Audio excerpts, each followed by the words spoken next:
एक गहरा सवाल है, जन्म से पहले आत्मा कहाँ होती है? चलिए परमहंस योगानंद के ज्ञान से इसे समझते हैं। असल में ये सवाल आत्मा की अनंत यात्रा को समझने का एक दरवाजा है।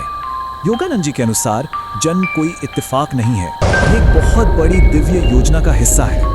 आत्मा को चेतना का सबसे शुद्ध रूप माना गया है, परमात्मा का वो अमर अंश जो कभी खत्म नहीं होता। तो जन्म से पहले आत्माएं आकाशीय लोक में रहती हैं। यहीं पर वो अगले जीवन की तैयारी करती हैं। और यहाँ आत्मा खुद अपने अगले अनुभव चुनती है। ये कोई मजबूरी नहीं, बल्कि एक सोचा समझा फैसला होता है। आत्मा अपने पिछले कर्मों को देखती है, कहाँ प्यार का रास्ता छूटा और कहाँ गलतियों ने जगह बना ली। और इन अधूरे कर्मों और इच्छाओं को पूरा करने के लिए सही हालातों को चुना जाता है। और कमाल की बात यह है कि सिर्फ प्रेम ही नहीं, बल्कि पुराने संघर्ष भी पुनर्जन्म का कारण बनते हैं। मतलब असली मकसद हर तरह के भावनात्मक लगाव से आजाद होना है, चाहे वो अच्छा हो या बुरा। आत्मा को आने वाली जिंदगी की सारी मुश्किलें, दर्द और सबक सब कुछ पहले ही दिखा दिया जाता है। और आत्मा इस रास्ते को खुशी खुशी स्वीकार करती है, क्योंकि हर मुश्किल जीवन आगे बढ़ने का एक मौका है।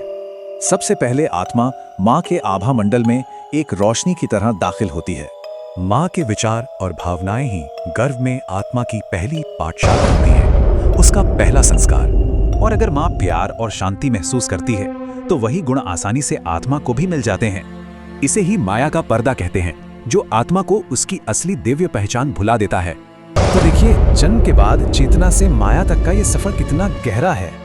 लेकिन ये भूलना कोई सजा नहीं है, ये तो एक नई शुरुआत करने का मौका है, बिना किसी बोझ के। बच्चे का पहला रोना असल में इसी विस्मृति का प्रतीक है, अपने असली घर को खोने का दुख।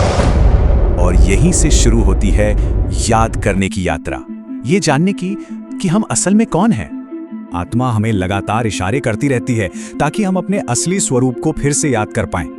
ध्यान और आत्मचिंतन के जरिए मन को बाहर से अंदर की ओर मोड़ा जाता है, आत्मा की तरफ। ये अंत नहीं है, ये तो अपने स्रोत में वापस मिल जाना है, ये समझना कि हम कभी अलग थे ही नहीं। तो मतलब ये है कि ये सफर कुछ नया बनने का नहीं, बल्कि उसे याद करने का है जो हम हमेशा से थे। तो अगर ये जीवन खुद को जगाने का एक सपना है, तो हम कैसा सपना चुनना चाहेंगे?